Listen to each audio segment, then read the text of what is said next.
Hello, everyone, and welcome back to English Pod. My name is Marco. My name is Catherine, and today we have a wild lesson for you at the elementary level. That's right, we are actually going to visit a farm. So, yeah, it's going to be fun. We're going to see a lot of animals. And not only that, but we're going to learn a lot of interesting words and phrases in English today. But before we get started, let's take a look at Vocabulary Preview. Vocabulary Preview. Old MacDonald had a farm, E-I-E-I-O. And on his farm he had a duck, E-I-E-I-O. We're not going to be teaching you this song today. Don't worry. You don't have to listen to us sing. But we do have a great word to start us off. It's called, the word is country. The country. Okay, so you know country as like the United States, Mexico, China, etc. But in this case, we are going out to the country. Not out of the country, we're going out to the country. To the country, okay? Mm-hmm. The country, or you might hear the countryside, is a place that's not like a city. Right. So it's the opposite of city. It means there's lots of grass. It's very natural. There are very, very few houses and people. It's very quiet. So it's the opposite of a busy city. It's the country. And you have a lot of animals. So usually farms are found on the countryside or at the countryside. In the countryside. So usually farms are found in the countryside. That's right. And I personally am a big fan because it's so quiet and peaceful. Very so good. We can talk about that in a minute. Let's listen to today's dialogue first, and then we'll be back to talk about some of the words and phrases.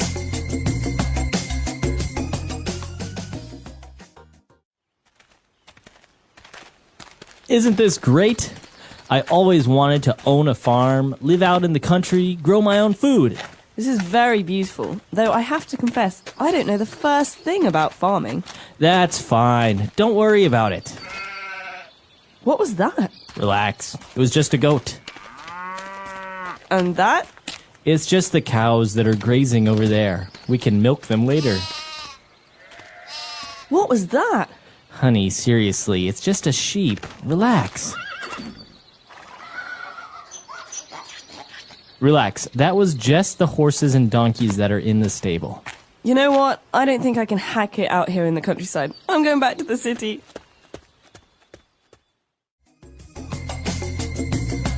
All right, we're back. So obviously some people cannot go to the countryside. That's right. Some people get very, very upset. In fact, there was a whole TV show in America that was about city people living in the countryside, in the see country. If they can do it, right? That's right. All right, but before we talk about that, why don't we take a look at 4 keywords in language takeaway. Language takeaway. The first word is the name of an animal. Okay, so you've all heard of cows, but have you heard of goats? A goat. A goat. All right, so a goat is a strange-looking animal. It's kind of skinny, and what do you get from a goat? You can actually drink goat's milk. Right. And many people like to eat goat's cheese, which is cheese made from goat's milk.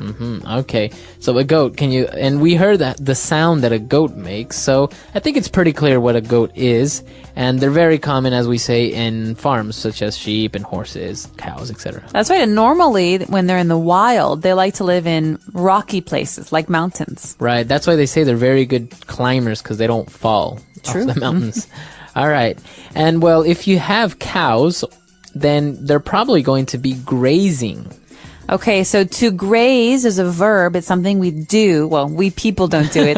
Animals do it. It's a way for us to describe how animals, like cows, eat. Means to eat grass. Okay, so if your cows or horses are grazing, that means they're eating grass somewhere out. That's right. They're walking. They stop. They eat some grass. They walk. They stop again. It's a very slow process.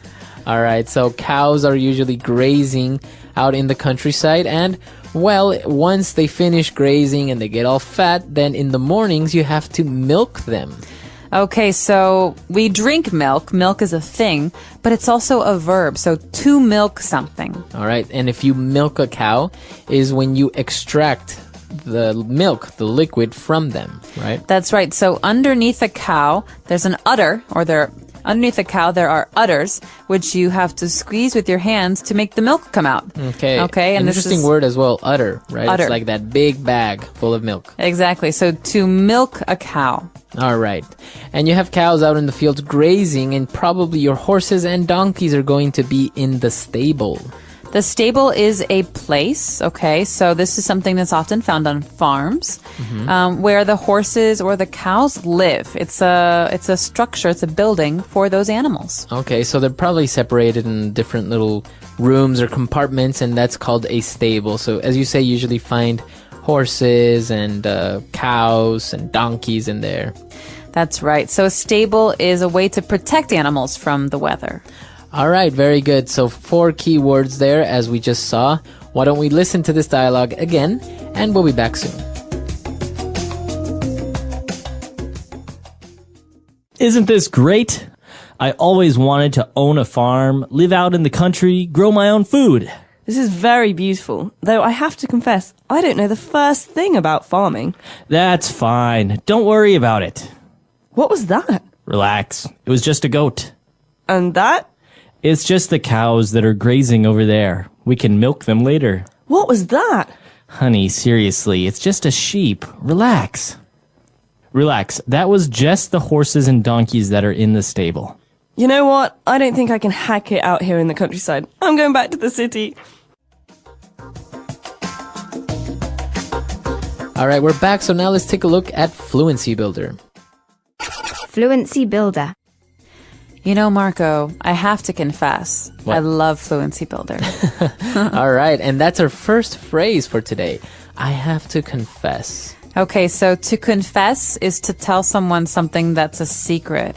Okay, so we can confess with a priest. No, so we can confess to a priest. We can confess a secret to a friend. Okay. But I have to confess is a very common phrase. It's a way for us to start a sentence. I have to confess. Right, so you're saying, I have to be honest with you. I have to tell you the truth. Exactly. So I have to confess, I'm not a huge fan of that sweater. Okay. So I have to be honest. I really don't like your sweater. This is a way for us to be more polite when we're saying something that's negative. And in this case, it was the girl who was confessing, and what she confessed is her second key phrase. I don't know the first thing about farming. Okay, so I don't know anything about farming is another way we could say this, or I don't know a thing about farming, but I don't know the first thing about farming means I don't even understand what a farm is. Okay, Right. The first thing is, what is a farm? I don't even understand what a farm is for. This is a way for us to say, I don't know anything at all about this. And if we change the noun, right, and we can say, for example, I don't know the first thing about cars. So I have no idea of what models they are or what type of engine they have. I don't know the first thing about cars. All I know is how to turn them on. Right, right? Or I don't know the first thing about wines. I'd love to learn about wine, but I don't know the first thing about it. Okay, so it's a phrase that you can use with many, many different nouns, right? I don't know the first thing about architecture. I don't know the first thing about English. Right, well, we do, and that's why we're here to help you. But this is a really great phrase to describe not understanding anything at all about something. Right. So this is a really great way to describe not knowing anything at all about something. Okay, and well, obviously, since she didn't know the first thing about farming, she ended up leaving, and she said, you know what? I don't think I can hack it out here in the countryside.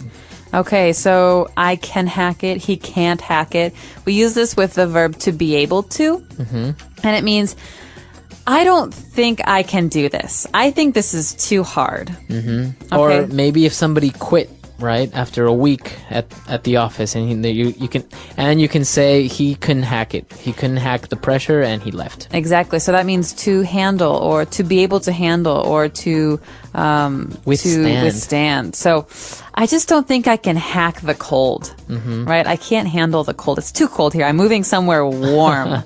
All right, so I'm sure you guys will be able to hack our dialogue one last time. So let's listen to it, and we'll be back.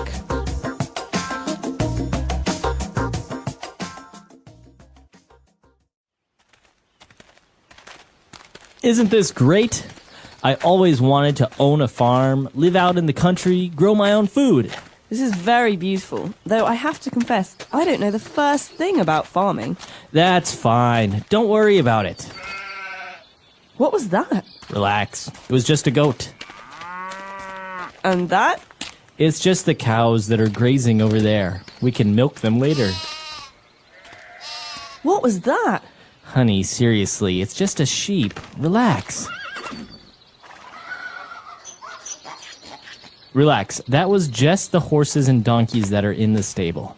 You know what? I don't think I can hack it out here in the countryside. I'm going back to the city.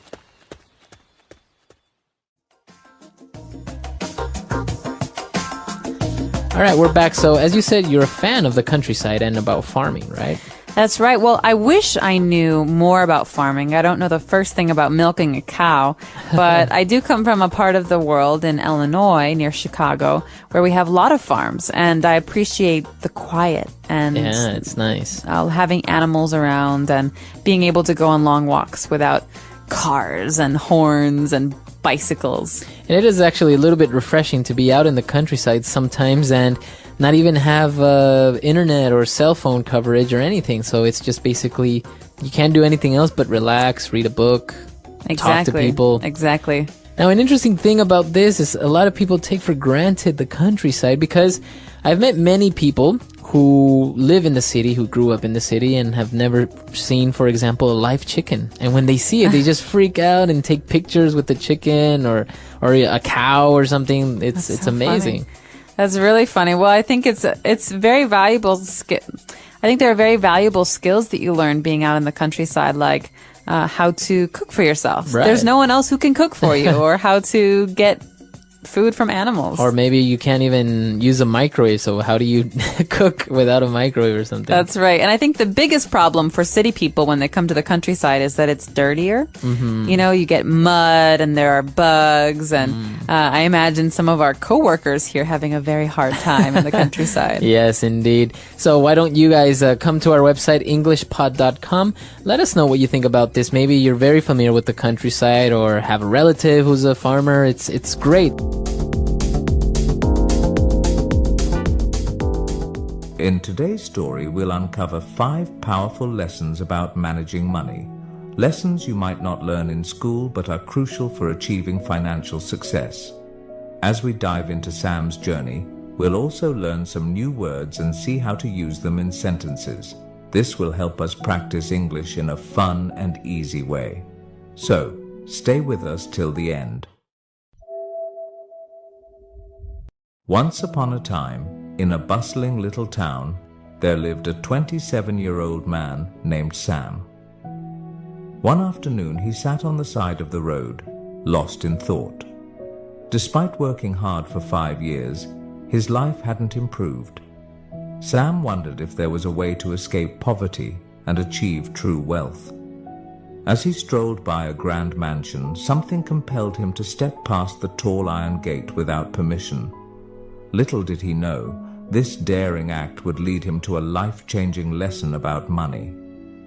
From afar, he saw an elderly man sitting on a garden bench with a cup of coffee in hand.